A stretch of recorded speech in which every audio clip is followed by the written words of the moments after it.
Hello, আসসালামু আলাইকুম প্রিয় দর্শক। আশা করি সবাই ভালো আছেন। যারা ইন্ডিয়ার টুরিস্ট ভিসার জন্য অনেক অপেক্ষা করতেছেন বা অনেক ভিডিও দেখতেছেন, অনেক জায়গায় আপনারা দেখতেছেন যে ইতিমধ্যে ইন্ডিয়ার টুরিস্ট ভিসা খুলে দেওয়া হয়েছে এবং আপনারা যে কেউ ভিসা আবেদন করতে পারবেন এবং অনেকেই ভিসা সহজে পেয়ে গেছে। এইসব বিষয় নিয়ে আজকে লাস্টে যে লেটেস্ট যে আপডেটটা সেটা আপনাদের সাথে শেয়ার করব। তাই ভিডিওটা শুরু করার আগে সবার অনুরোধ থাকবে ভিডিওটা তে অবশ্যই লাইক করে দিবেন। আর আপনি যদি আমার চ্যানেলে নতুন দর্শক হয়ে থাকেন তাহলে অবশ্যই চ্যানেলটি সাবস্ক্রাইব করে রাখবেন। তো চলুন শুরু করি। আপনারা যে ইতিমধ্যে অনেক ভিডিও দেখতেছেন বা অনেক দালালের কপ্পরে পড়ে গেছেন যে দালালরা বলতেছে যে ইন্ডিয়ার টুরিস্ট ভিসা ইতিমধ্যে চালু করে দেওয়া হয়েছে।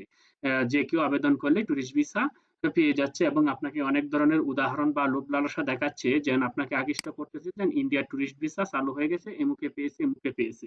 বাস্তবিক অর্থে কেউ কিন্তু পায় না। কারণ বাংলাদেশের যে এবং ইন্ডিয়ার প্রেক্ষাপটে যে পরিস্থিতি চলতেছে সেই পরিস্থিতি চলার কারণেই কিন্তু ভিসাগুলো বর্তমানে স্টপ করা হয়েছে। এর মধ্যে আপনারা দেখবেন যে যারা মেডিকেল ভিসায় ইন্ডিয়াতে যাচ্ছে সেই মেডিকেল ভিসাগুলো পাচ্ছে এবং ডাবল এন্ট্রি যেসব ভিসা সেই ভিসাগুলো পাচ্ছে। কারণ টুরিস্ট ভিসার জন্য বড় ধরনের একটি ক্রাইসিস মুভমেন্ট চলছে, যেখানে এখন বর্তমানে টুরিস্ট ভিসা ধরতে গেলে যে বন্ধই আছে, সেটা এখনো চালু হয় না। অনেকেই বলতেছে 25 তারিখে চালু হবে, 25 তারিখের পরে চালু হবে, সেগুলো সম্পূর্ণ ভুয়া কথা।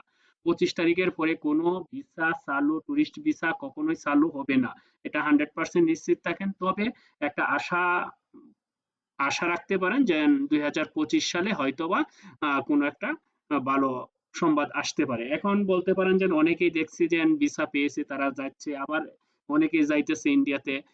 এটা কিভাবে? এটা হচ্ছে যে যাদের পুরাতন ভিসা ছিল, যে ভিসার গুলো মেয়াদ ছিল, তারাই যাচ্ছে এবং ডাবল এন্ট্রি যে ভিসা সেগুলো যাচ্ছে এবং মেডিকেল ভিসার জন্য বর্তমানে কিছু স্বাভাবিককরণ করা হয়েছে। মেডিকেল ভিসা এখন বর্তমানে কিছু সংখ্যক দিচ্ছে, আস্তে আস্তে হয়তো বা এটা আরো প্রসার পাবে।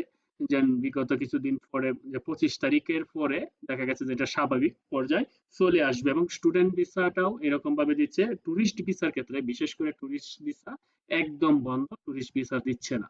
ভাই, অনেকেই আপনাকে আশা দিতে পারে, দালালরা আপনাকে আশা দিতে পারে, দিয়ে বলতে পারে যে হ্যাঁ, আমি ভিসা আপনাদেরকে দিয়ে দিব, ভিসা ভিসা পাইবেন এবং ভিসা এখন দিচ্ছে, স্বাভাবিক হয়ে গেছে। এগুলো সম্পূর্ণ ভুয়া এবং আপনার কাছ থেকে কিছু টাকা পয়সা তারা কে নিবে।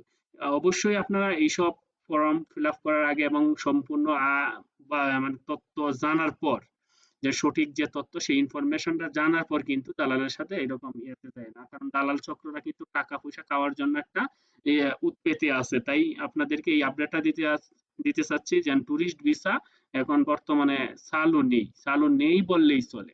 যে চালু নাই বলতেই চলে। আপনাকে অনেক ধরনের লোভ লালসা দেখাইতে পারে, অনেক ধরনের প্রতারণার শিকার হইতে পারেন। সেজন্য আপনাদের সাথে এই ভিডিওটা শেয়ার করা, যেন আপনারা এরকম প্রতারণায় শিকার না হন। যদি আপডেট কোনো আসে, ভালো কোনো নিউজ আসে, অবশ্যই আপনাদের সাথে শেয়ার করব। সে পর্যন্ত সবাই ভালো থাকবেন, সুস্থ থাকবেন আর দালালের কাছ থেকে অবশ্যই অবশ্যই বিরত থাকবেন। সবাই সাবধান থাকবেন।